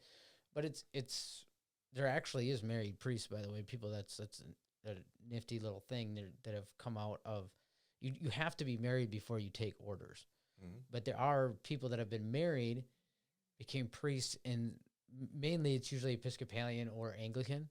And then if they become Catholic, they can appeal to become a priest, and many have. Right. And there's a whole separate diocese of those under a singular bishop that have done that. Right. There's also different rites within the Catholic Church. And yes. Eastern rites. Eastern rites, they have. Yep. The Eastern rites have it too. But I think sometimes we've come, and if you those of us who study theology and the actual doctrines of the church have spent a lot of time with it, it's funny to look at I remember one time I got a great example of this is I got and this might be running on, but when you go to confession, you have those little cards of the. It's escaping my mind now what they call those. The act of contrition? No, not the act of contrition. When you're examination of conscience, and I realized like all of them are different. Yep. There's some pretty straightforward things that are on there, and that some of that stuff comes directly like verbatim out of the catechism or dogmas of the church or things like that, and they're very good. And then there was stuff like, as you can see, I've got tattoos, and there was stuff in there like excessive tattooing, and I'm like, yeah, I realize that some of these things are opinion is my point, and some of you might be disagreeing with me out there. It's okay. I actually am okay with disagreement. I know some people aren't this day and age, but I actually enjoy it, and I love the conversation. So feel free to add something to the comments or whatever about that. But my point is that they're all a little bit different, and a lot of them do have some opinion weight in them. But bringing this, that's just an example, but bringing this back home is I think that there's a lot of, with this priest who happens to be in our diocese, who actually, said that Democrats can't be Catholic. I think it's terribly hurtful. Mm-hmm. And you're dealing with people, there's a lot of Catholic Democrats who are deeply wounded and deeply hurt, and they have reasons for why they are doing that. And especially in an election where, let's be honest, the conservative guy, Donald Trump, if we're being really honest, it's not easy to vote for that guy. He stands in his office, and he's standing next to a religious leader, the guy from Liberty University, who I guess he's not really anybody anymore either. He got caught literally with his pants down. Look it up. He had his zipper down. He made some sort of joke and took a picture. And I don't think Jerry Falwell was doing too well. But he took a picture of Jerry Falwell, and right behind him is a picture of Donald Trump on a Playboy cover or something like that. Mm-hmm. And it's like, let's just be honest. As Christians, this is not somebody we've generally supported. Sure. And that I'm not trying to tell you that, but I'm just saying that for some people, this is a difficult election. For me, it definitely is. It's super difficult. And on one side, you have a Catholic, he says he's Catholic, and he's pro-choice. It's not even just like he's into the politics of pro-choice. Like, to say he's pro-choice and be a Catholic, like, I do find that difficult. Mm-hmm. And then on the other side, you have a guy that's not lived the greatest of lifestyles and doesn't emphasize the greatest characteristics of Christianity, and it's terribly difficult. And this guy comes out and he says that, and it doesn't have a ton of grace. And furthermore, where I would go with that is I became Catholic because obedience to the history, the traditions, the magisterium, essentially the church, the Catholic Church. And I gave myself to that. And the priests swear in obedience to the bishop. Mm-hmm. They put their hands inside the hands of the bishops and swear obedience to him and all his successors. And I've listened to a lot of, it's Father Altman in the Diocese of the Cross, and I've listened to some of his statements, and there's some things I totally agree with him. I actually a good fair share of it. But then he jumps aside, and I think, too, that he's adding out some more videos, and he's showing a terrible disobedience. And I understand if you want to support him, and I'm not telling people not to have that position. What I would say, and the reason I'm bringing this up, is be careful that in supporting him, you might be actually being unsupportive of your priests that are having a hard time figuring out how to deal with this, right, as the division is sown. And I would say that's probably true when you're thinking of people like Taylor Marshall, as well as Father James Martin. These people are sowing division, and they're making people confused, and people are struggling with it, and it makes it really hard for a priest to deal with. So there's a lot of stuff to talk about there. And sorry, I was going on, kind of segueing and then adding to it. No problem. But that's actually one of the problems that you run into with things like what Father James Altman is saying, is reality is nuanced. Reality is complex. Mm-hmm. And people want things to be simple because that's easy. And so when people make simple, straightforward statements, that gets a lot of support because it's easy to rally behind. But oftentimes it's problematic because it doesn't recognize the complexities of reality. So like when Father James Altman talks about people in the Catholic Church who are, wolves in sheep's clothing. Of course, there's people in the Catholic Church who are wolves in sheep's clothing, and they're doing a lot of harm. Totally.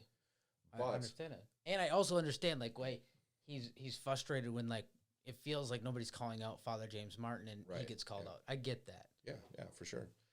But at the same time, when you paint with a simple wide brush and you say everyone who has done this is not really Catholic. Yeah.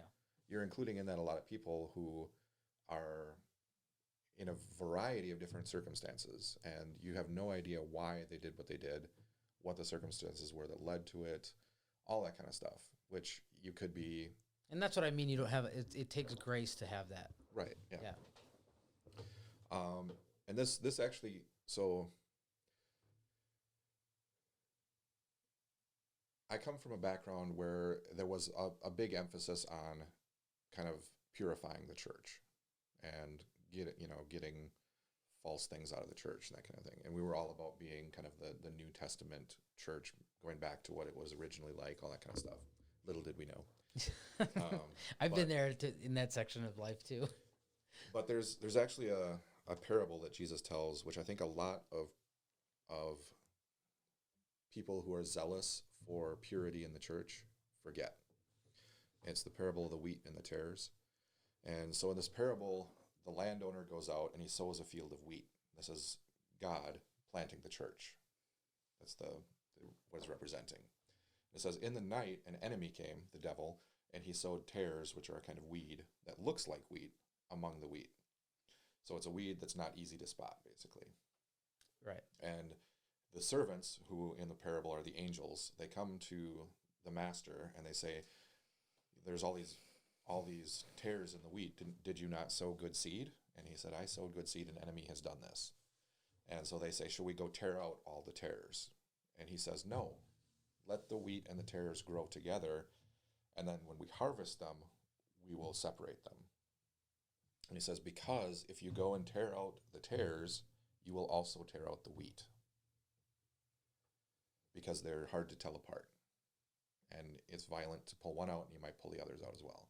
And that's the point that people forget, is God is fine with, fine in a certain sense, with there being even wolves in sheep's clothing in the church, even people who are put here by the enemy, because he knows that the cost of trying to tear them out would be worse. Yeah, and I would imagine that the tares are on both sides. Just so probably, we're clear on that, true. like, it's not easy to just say, true. Everybody if you're with this guy, you're a tear. Right, if you're with this guy, you're a tear. You might be both tares. Right.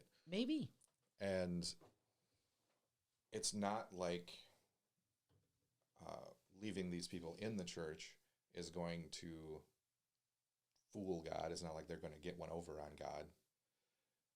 But trying to remove them would do more harm, because you will damage people who would otherwise be saved. Right, and there's good people on both sides. Now I sound like there's good people on both sides. Right. Listen, there is good people on this issue. There is good people on both sides that are getting taken down a road, whether it's Father James Martin or Taylor Marshall. They're following this. I mean, I've even listened to some of these guys, and I've said, "What?" Click on the next video, and then finally, something pops up, and I go, "Wait." But there's good people that are listening to this, and they're just trying to be good Catholics, trying to be good people and practice their faith, and they get taken strung along with it. And I think what you're saying is, if you rip one of these people out in a way that you have to be careful of how our attitudes towards these people have to be careful, because we don't want to have such an attitude that we damage the people that are along for the ride that may not know any better. Mm-hmm.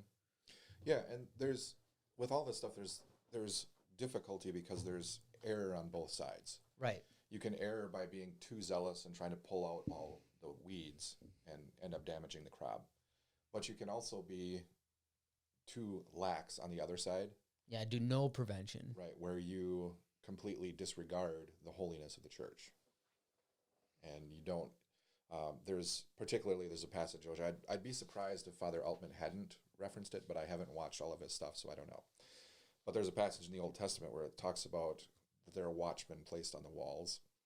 And if the watchmen don't warn the people of danger coming, then the blood of the people is on their head. So if, especially people who are put in a position of authority to guide the church, they have a duty to warn against these dangers. And if they don't, they're gonna be judged harshly for it. And this is where I totally like agree with Father Altman, like in the idea that, man, he sees things happening and there's an intense frustration with. I mean, he's not wrong. One of the things he mentioned is McCarrick, and yeah, I mean that has not been fully exposed, and that hasn't been put out there, and I totally agree with him on that. Right. And I could see the damage that's done, and he's exposing the watchmen who let the enemy through. Right. So one of the things, when we talk about Donald Trump too, and the support that Donald Trump has, there's two things that come to mind for me, kind of on opposite sides of the issue. One is that it's just more of like a kind of a side comment, I guess, but it reminded me when you were talking about Jerry Falwell. This is something I actually noticed back when I was a teenager before I could even vote myself. I was watching like political coverage from religious sources, and I remembered this was during, I think, George Bush Sr.'s election. And I remembered that the previous year they had been talking about him badly, that they did not like him. But now that he was running as the Republican candidate, the same person was coming out and saying, this is God's chosen candidate. We all have to vote for him, kind of thing. And basically anointing him almost as like a Messiah type of character, Right. And I remembered at that moment being like, that's interesting how a few months ago he was evil and you didn't like him, but now he's the chosen one. And I mean, Trump was exactly that, right, too. I mean, even non-religious people were like, oh, man, the Republicans. That basically happens every election. Yeah, but Lindsey Graham was really bad. Did you see the video that just came out, Lindsey Graham? No. Oh, they compiled all his stuff that he said before when he was against Trump. Oh, sure. And then all the stuff that he said after he supported him. Is a hilarious video. And you have to remember this all happened within and that happens 2 years' time, some of it. That happens on all sides. Sure. Oh, yeah. Kamala Harris was also same thing with Joe Biden. I think it's just funnier now because everything's recorded. Right. So in like 5 seconds, I can be on my equipment and I can put together a video of everything that's been said in the last 4 years or 20 years and find stuff in the 80s even. And like, it's just a different time where it's like hard to get away with anything. Right. Now, the other thing that I was going to say goes to, I think, a lot of what you were talking about with Fr James Altman too, and talking about how he feels, he's upset about the fact that Fr James Martin basically gets away with doing all this stuff, which is pretty wild, and a lot of it contradicts Catholic teaching, and rarely ever gets called, to account for it. And nobody hassles him, even from the bishops and stuff like that. Yeah. Whereas when he does something, he gets a backlash for it. Well, I think that actually is a really important dynamic in the whole kind of, particularly with Trump's supporters, and you could just say the conservatives in general, the right wing in the U.S., that there is kind of a narrative that the left props up, if you will, that there is this like conservative establishment that still runs things. Yeah, that's not. But that's completely not true. Yeah, and if it was true, I guarantee it stopped right around 2016. Right, but for years the reverse has really been the case. Not and it's not talking about like who's in the White House, but talking about who actually runs society. So if you look at like what you can say in public without getting in trouble at your job, if you can say what you can say on Facebook without getting in trouble, you look at all that kind of stuff, what is acceptable to say, and you will find pretty quickly that many conservative ideas have essentially been marginalized to the point where they are not allowed as opinions anymore. Yeah, and actually, I'm going to use that as a segue in a minute, but finish. And this is another interesting thing in that whole realization that people think differently. This is stuff that even 10 years ago or even 20 years ago was mainstream. So we're not talking about like wild right-wing conspiracies and stuff like that. We're talking about basic stuff that almost everyone believed like 40 years ago or even 30 years ago. It was still mainstream up until like 10 years ago. But within that time, it's gotten to the point now where you're not allowed to think that anymore, or at least to say it publicly. And so what that has done is these people for years, have felt marginalized, like they don't have a voice and they don't have any representation. And this is particularly why Trump has been successful, because even in their own party, the Republican Party, they felt like the party doesn't cater to them. It panders to the moderates or the liberals or things like that. Mm-hmm. That they're not even represented there. So they feel like this is the first time that they have finally had a voice again, that they're finally represented again. And of course, that's not helped by everyone in kind of the media and the establishment then turning on them and saying, well, you shouldn't have a voice because your ideas are terrible. Well, right. And actually, I kind of want to use that point, because we actually are hearing that a lot. And something happened from the time that I actually put up the first Facebook post of this podcast to this very first podcast. And it was Amy Coney Barrett becoming nominated to sit in the Supreme Court. And very likely she will be seated. I mean, it's just the way that they work. They're going to seat her. But it's interesting. People are telling me that they're not attacking her Catholicism, and then yet they are attacking, saying that she shouldn't let her ideology, that somebody of her ideology there's no place on the Supreme Court for somebody of her ideology. And interestingly enough, as if these people think that as if they don't have their own ideology themselves. Mm-hmm. And so I think, I kind of want to talk about that next, about this idea that everybody has an ideology. Ours is rooted deeply in Catholicism, but of course that also begins with a lot of the philosophy we talked about in this podcast.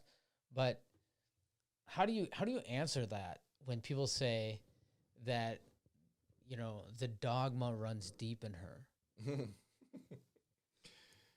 I hope somebody says that about me one day.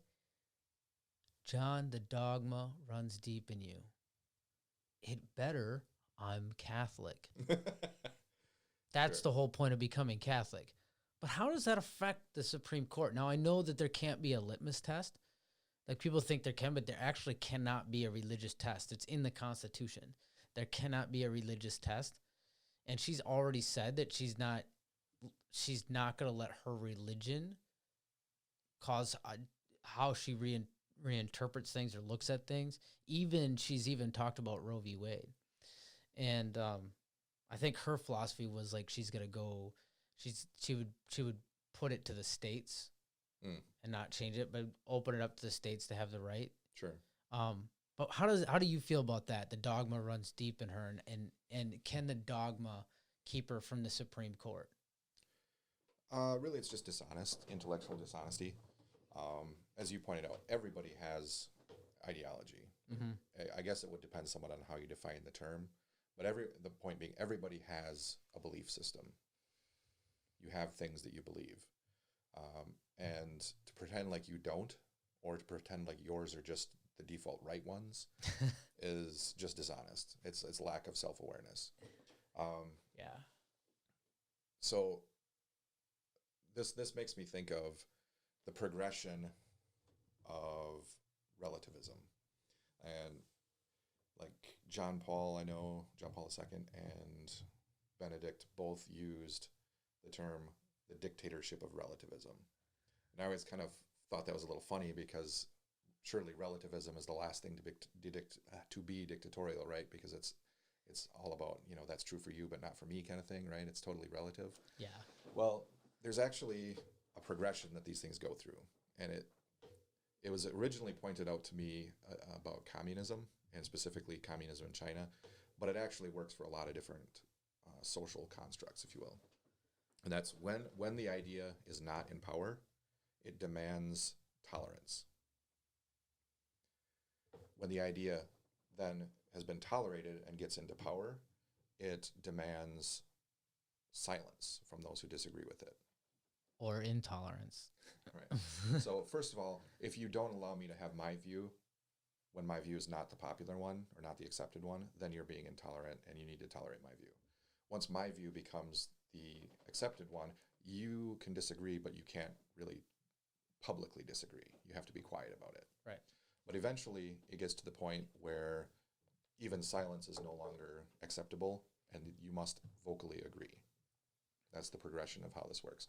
So relativism, the idea that, I'm old enough to remember when people were actually espousing relativism. In reality, nobody is actually a relativist. It's one of those views that's unlivable. But people were espousing at least, well, that's your truth. It's not my truth, Yeah, I can remember that too, like even 10 years ago. Right. But I'm glad that works for you. Right. And they wouldn't want to debate. But I wish I could go back to that. Very few people are saying that now. The people who were saying that then have suddenly become dogmatists. Right, right, exactly. They've become moralists. Right. Where they're no longer saying, well, that's true for you, this is true for me, and we can both have our truth. They're saying, your truth is wrong and immoral, and you have to agree with my truth. Right. And that's exactly what's going on when they say, well, your ideology is not permissible in the Supreme Court. They've gotten to the point where they feel confident enough that they are in control of the moral, structure of the ideological structure that they can disallow other people's ideology. Newsflash, you have to win elections. Apparently, I must have missed it in the history of the United States, but you have to win elections to seat a Supreme Court justice. Right. I didn't know that. No, I'm kidding. I did know that. Well, that's what Obama said when they passed Obamacare, right? He said elections have consequences. Right, and elections do have consequences. Listen, I feel you if you're frustrated about this. I get it, but the Democrats are not winning elections, and they lost this in 2013 when Harry Reid blew up the filibuster. Mm-hmm. Stupid mistake, because whatever you do, if I throw my axe at you, you may just throw it back at me if I miss. Right. And that's what happened. And then they lost in 2016 the presidential seat, and they lost. They failed to gain in 2018 the Senate. And so, in democracy, they don't get to choose that. And even if I was opposed to Amy, which I'm not, and I've always voted Democrat, I don't think I'd ever would again. Mm-hmm. I've moved on since then, but even if I was opposed to Amy, I'd still have to. I think the better thing to do is look back and go, we lost. How do we fix this? Right. This is when you get into at least the procedural stuff about like whether the president should appoint this justice since he's near his end of his term, comparing that to when the Republicans did the same thing to Obama during the end of his. Yeah, I'll tell you right now. McConnell was wrong. Mm-hmm. He shouldn't have done that. But here's the reality: there's a very good chance they would have just held him up. Sure. They wouldn't have voted for him. Right. Because Harry Reid blew up the 60 majority, and so now you need only 51. And you don't need any bipartisan support of anything. Mm-hmm. And I mean, not that it would have mattered then, but the point is they didn't have 51 or 60 votes with Merrick Garland, and so it wouldn't have happened. But I'm not a hypocrite, and hypocrite's a sin. Mm-hmm. Hypocrisy is a sin, and I will say that what Mitch McConnell did in 2016 was wrong. Unfortunately, it was wrong in 2016. It either has to be wrong in 2016 or it has to be wrong today. It can't be wrong. Both of them be wrong. Right. And so one has to be wrong. And unfortunately, and to me, in my interpretation of what I see the Constitution, I don't know anything about law that much. Sure. But I know that it's pretty clear that the president nominates and the Senate votes. To hold the vote up for 200 and some plus days is just asinine, and I don't think much of Mitch McConnell for it. But unfortunately, when they seat this guy, this is what makes me mad. And I don't want to go away from your point because I know you want to say something, but this is what makes me mad. And I've said it this many times. They didn't win the election. They blew up they didn't win the Senate election. They went the presidential election, and then and also in 2013 they blew up the 51 majority. Because let's be honest, if they needed 60 votes, they wouldn't be seating Amy. There's no way they're going to seat Amy needing 60 votes right now in the current political climate. They're just not going to do it. Mm-hmm. And so the whole reason starts back in 2013. So that makes me mad. But then Democrats want to tell conservatives that they're trying to blow up democracy, and meanwhile they're saying they're going to. Nancy Pelosi mentioned something about using impeachment if he tries to nominate somebody. Well, he did, so I call your bluff, Pelosi. He nominated her, but that's not democracy, right? Yeah. She said that they'll blow up the filibuster in the House. Hello, they did that in the Senate. That's how they got to this position. That's not democracy. They say, hey, you know what we'll do? When we get power, we'll pack the courts. Ruth Bader Ginsburg said to never do that. Right. To add more would just be an unnecessary continuing adoration. Because guess what? No surprise here, Democrats. Republicans are going to pack the courts when they get a hold of it too. If you do it, if you set the precedent, which is why FDR didn't end up doing it too, because they told him it's going to set a precedent. Mm-hmm. So no, we're not going to pack. That's not democracy. And the last thing that really frustrates me is well-known Democrats, some of them actually Democratic politicians, are out there on the Twitter storming about we'll just burn it all down. And maybe they're being sarcastic and joking around, but please stop peeing on me and calling it rain. They're the ones trying to get it. They're frustrated. They have no power, and they want to use things that are not democratic. And even when Pelosi said, there's many arrows. Listen, that's not democratic. The only arrow you have is elections. That's democratic. And I understand we can argue about the popular vote, and it is. You want to change it to popular vote and not the Electoral College? Win elections. It's that simple. Mm-hmm. Anyway. Right. So what I was going to say is that the difference between when McConnell held up Obama's nomination and with Trump, that what this really demonstrates is that most people have adopted the ends justifies the means as their core morality. Oh, yeah. And it's true on both sides, obviously. Oh, yeah, it happens. Everybody does it. It's like we fall to it naturally almost. Right. And this is one of the things. So most people would probably describe me as right-wing. Yeah, I think people are starting to think that I am that way too. And, sure. And it's pretty crazy that we have to caveat everything we're saying. I didn't vote for Trump, and I have no plans to. The reality... I don't have any plan to vote for Biden either. The reality for me is that I don't actually fit really well into either camp. Yeah, we're Catholic. I'm a lot closer to the conservative camp than I am to... But I told that to one of our priests one time, and he goes, "Welcome to be Catholic." Right. I'm way too old school to be anything in American politics today. Yeah. My views are like 18th century, Yeah. 20th or like. Which is why I put that 14th century. Which is why I put this nice car behind him, because I was like, other than that, I mean, we're both nerds, but I had to put that car. It's actually full of whiskey, but that's why I put that car back there, because it was like early 1900s. It's like the oldest I could find. Sure. Throw behind there. But anyway, one of the things that irritates me is with the people who are quote unquote my side is that they're adopting the same tactics and the same views and everything like that as the people I disagree with. So I kind of expect stuff like this from the left, not trying to offend people. Yeah. But philosophically, they have no reason not to do that, because their philosophy doesn't hold ideas like truth and that kind of thing. Sure. We've spent a whole however many hours we've been talking. Yeah. Talking about the reasons why that is. Right. That there is no even basis for that in the kind of worldview that many of them hold. So I'm not surprised when they act like that. It irritates me when conservatives who are supposedly, the Judeo-Christian, Western classical, the heirs of that viewpoint, when they endorse the same behaviors, when they operate on the ends justifies the means, that kind of thing. Yeah, we were talking about that. I can't remember why we brought it up last time, but me and you were talking about the ends justify the means, and I can't remember what topic that was. was at that party that we were at.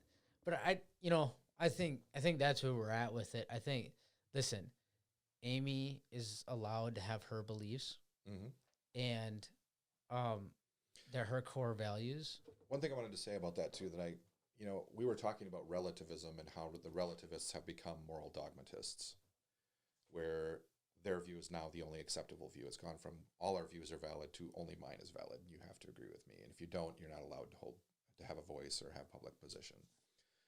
Now, I am not a relativist. I don't think that everyone's views are valid. So in that sense, I kind of agree with them that some views are not valid, and people who hold those views should not be influential public. That's a hard thing to say, but right. I get what you're saying. But the question then is, how do we find which views are right? Because if we have actually accepted that some views are right, which is what they're saying, then we have to start asking the question, how do we know that those views are right? How do we find which ones are right? And right. It can't be just by, well, that's what everybody thinks. Right. Or that's what we've programmed everybody to think. Well, right. And that's the problem that I have, too, is that much of what's going on today, I'm like, so why do you believe that? And it's anything that we're constructing, whether it's social justice issues, racism, gender issues, any of these things that we're saying, like, why do you believe that? Well, it's not over for discussion. But, I mean, and these things are like, again, they're not the 2 + 2 = 4. They're things that should be open for discussion, because if you want real results on figuring these things out and having and dealing with them, something like racism, we have to have real discussions about these things. And I think, I mean, it's just like they just decide, and it's not open for discussion. And I think we do have to have valid discussions about these things to find out what is the truth, because I'm open to that. I mean, I certainly don't think everybody's opinion is valid. If you tell me you're a Nazi, your opinion isn't valid. Get out. You're not valid. Mm-hmm. You're not valid in my book. But guess what? If you tell me you're a Marxist, I don't like your opinion either, and I don't think it's valid either. But I don't just say that. If you listen to the last couple hours of this, there's reasons why we say that. Sure. And it's historical, it's educated, and even if we're wrong, we've weighted it heavily. We didn't just hear somebody, this is what probably bothers me the most, is we didn't hear just somebody repeat it, one of our professors or anybody else, and just say this must be true. And that's what's happening with media these days. Mm-hmm. They say it, and so it must be true. Right. And it happens on the right and the left, and both sides are buying into that junk. And I think people like us are just like frustrated on both sides, and then we're stretched in all different directions. Mm-hmm. I had a thought in regard to something you were saying, and I'm trying to remember what it was now. Did it have to do with all the points? I know what it was. All right, sorry, go ahead. So there's an interesting viewpoint that I believe I probably got from G.K. Chesterton. And it goes something like this. All thoughts are permissible except the thought that kills thought. Wow. I've heard something similar to that about toleration. Right. And that is, again, it applies to different realms too, but there is such a thing as a thought that kills thought. It makes it impossible to think. It removes the foundation of thought itself. Right. So those are, again, like in politics, you could say all politics are permissible except the ones that make that freedom go away. So you can have any political opinion you want as long as it doesn't deprive the rest of us of our opinion, or our freedom to not have that opinion, kind of thing. Yeah, which is where I kind of feel where we're at. Right. But with thought, that is kind of where all this philosophy that we talked about at the beginning has gone, because what that ultimately has led to is it has killed the ability to think. If you arrive at a place where words don't have inherent meaning, how can you think? Do you think without words? If you arrive at a place where where meaning, which is non-physical, it's non-material, doesn't exist, can your thoughts actually mean anything?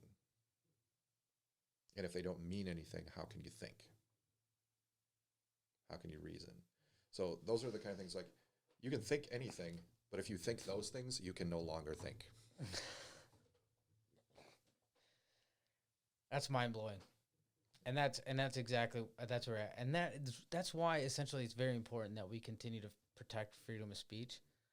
I remember growing up, my whole family was Democrat, and even back then, even though I'm moving away from it, I can say that back then we used to say, I don't like what you're saying, but I'll defend your right to say it. Mm-hmm. And we've lost that. And I think we need to go back to that. Right. So we can have some civility. Listen, guys, I'm not out there trying to make anybody a Catholic or believe in my dogmas or notions of the world. Right.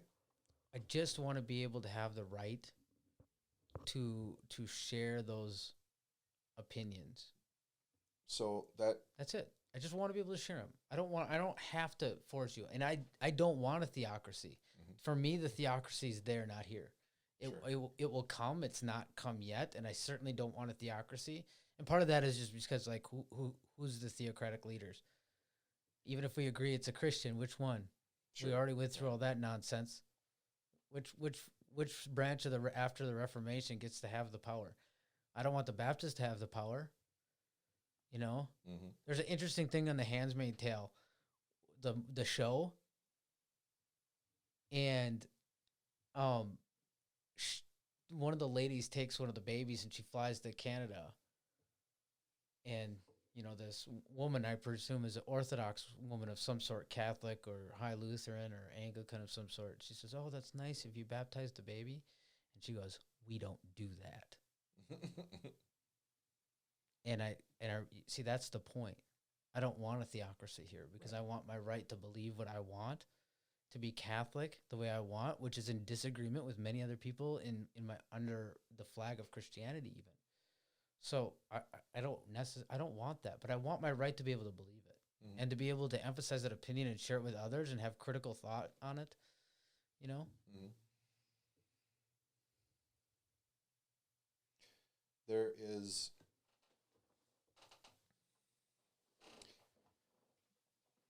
the notion of freedom is interesting too, and what exactly that means. Like we talk about being free to believe things, and I want to be free to believe what I think is true, et cetera, et cetera. But what really is freedom? We had the quote earlier that freedom is the ability to say that 2 + 2 = 4. Now, most people today have kind of accepted the idea that freedom is freedom from things. It's freedom from restraints. So there's nothing telling me what I have to do or what I can't do, that kind of thing. Right, yeah, that's probably a pretty American notion based on our history. Historically, freedom was more understood, like when you get into philosophy and kind of classical thought, it was more understood as freedom for something. Freedom was oriented to something. It was not freedom to do anything. It was freedom to go towards a goal, if you will. And that's why, for example, like in the founding documents, Thomas Jefferson wrote life, liberty, and the pursuit of happiness. Before that, he borrowed that statement from John Locke, and what John Locke had wrote was life, liberty, and property. But both of those recognize that freedom fundamentally is oriented towards something. And the question is what? Why are we free? And that, again, it's similar to the idea of the thought that kills thought. You're free to think anything except the thought that kills thought. Well, you're free to pursue the goals, but if you pursue certain goals, they will make you not free anymore. And freedom is oriented towards truth. And it's oriented towards love, as that's what we believe as Christians, as Catholics. And that's one of the reasons why in Catholicism, freedom, liberty is important. It's recognized. Like people often think that back in the Middle Ages, the Catholic Church was all oppressive and everything like that. But it's a fundamental part of Catholic social teaching that people should be free because freedom is necessary to belief and to love. You can't love if you're not free, and you can't believe the truth if you're not free. And in the sense that you can't compel belief, right? So I could force you to say something, but I could never force you to believe something. So those are the two most important things in our religious worldview, truth and love, and both require freedom in order to actually exist. Right. On that, I think we'll end it. All right. I think that's pretty profound. So thanks, guys. I mean, I appreciate it. Hopefully you're going to listen to all this podcast. I know there's a lot there. I think John will edit out all the parts that make me look stupid. Yeah. Yeah, it's our first time. Bear with us. And the importance of this conversation is I believe that it has a bearing on everything else that we'll talk to. I mean, how do I review a movie and you review a movie or a TV series, which we didn't really get anything pop culture, but that's fine. We've got plenty of time to do that. We've got other shows that we want to do. But like, how do we do that without understanding these principles that we went over tonight? And I think so they're greatly important. Again, the reason why I didn't hear anything or opinions about the debates is they're actually happening as we are talking. It's probably already done, and we haven't seen them, and I don't know if we will. So that's why I don't have there, but some of the important things that we went over. So thanks, guys. I hope you enjoyed our first show. Check in with us again. I think we're going to try to do this once a week, or at least once every 2 weeks. We'll see how it rolls out with time and everything. But hey, we're never opposed to sitting down here and having a little sniff of whiskey here and having a chat. So thanks, guys. Have a good one.